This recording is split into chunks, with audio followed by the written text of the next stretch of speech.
Some more news here, Ken Dilanian, that a third source now has confirmed to NBC News what President Trump broke on Fox and Friends just a short time ago, that the suspect is in fact in custody. We had an earlier reporting a moment ago that it was a family member that saw photos, perhaps these photos you're looking at right now, and turned the person in, but now confirmation that that the suspect is in fact in custody. What else do we know, Ken?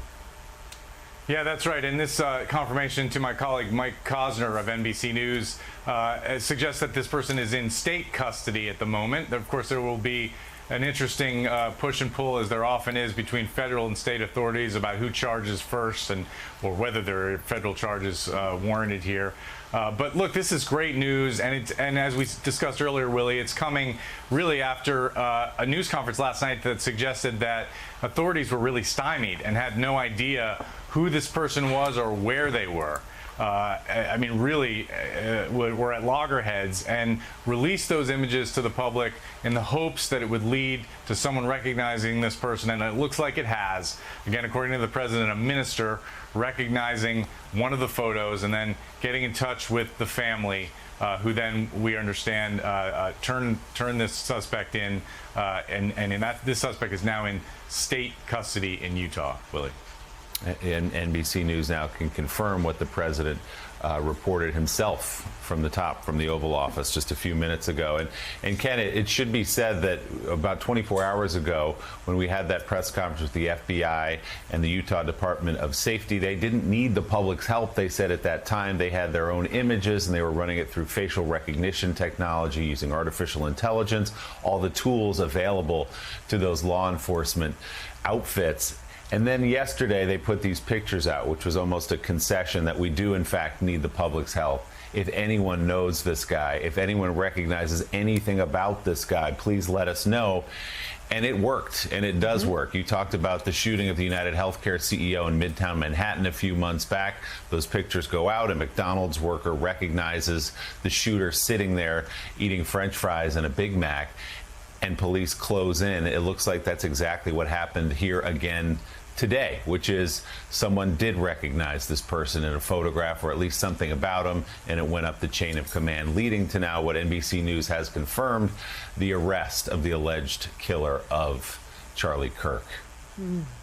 Yeah, Willie, it did work, and it's worth noting, though, that facial recognition technology has come a long way, and the FBI is not using, to my understanding, the best possible versions of that technology, in part because of privacy concerns. The civil liberties community in the United States has been very concerned about law enforcement use of facial recognition technology, and people I talk to involved in it are very frustrated because they think that the FBI could have much more powerful tools at its disposal. They don't have universal images of, for example, all the motor vehicle databases in the United States. Everybody gets a picture for their driver's license, and this is a great example. We had some pretty good photos, facial photos of the suspect. Not wonderful. The resolution wasn't great, but good enough. But they were not able to identify this person using facial recognition. I think, we all ought to ask ourselves whether this is the kind of the state of affairs that we want because of privacy. Maybe that's the decision the country's making, but it does mean that it's harder to catch people in situations like this, or in situations like the United Healthcare CEO killing in New York. I mean, the best facial recognition algorithms are Chinese ones, because the Chinese government has massive databases full of faces, and there are no privacy restrictions there, obviously, and they teach the algorithms, and the algorithms get better. But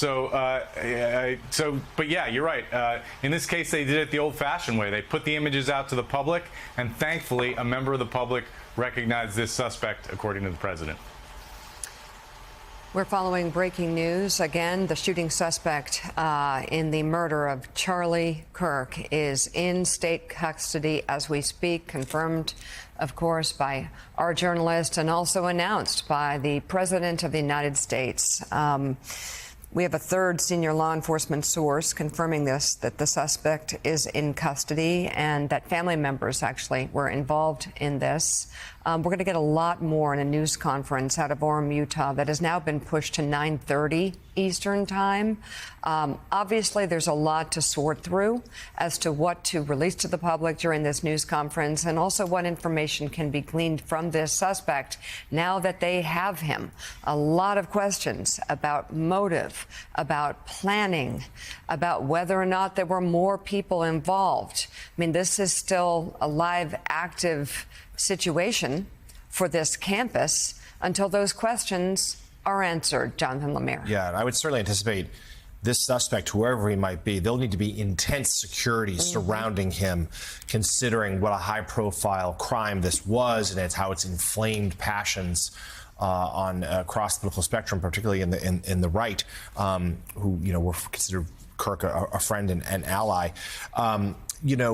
Mark, there's so much we don't know yet, and obviously we hope we get some answers in 45 minutes. But talk to us a little bit about something we've been discussing all week. Just Mika sort of hinted at it. Sort of I don't want to use professionalism because that actually suggests this person was paid. We had no idea.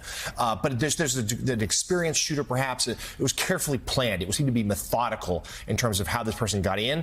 Was able to take one shot only, quickly get out, and elude capture for 48 hours or so. What more are we hearing from investigators in terms of just what they, not who this person is, we don't know, but just the degree of preparation that went into this? Yeah, I think that's a solid point, and that's what investigators are looking at. They're telling us, multiple investigators, some who have been on the shows here, have said that shot from that range, 200 yards with a bolt-action rifle, that didn't stick out to them. That wasn't something that, for investigators, that was remarkable. What they continue to say, and then you talk to law enforcement sources as well, what they continue to say is the planning.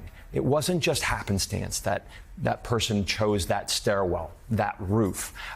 They felt strongly that they don't know to what degree that person may have planned, but there was some planning.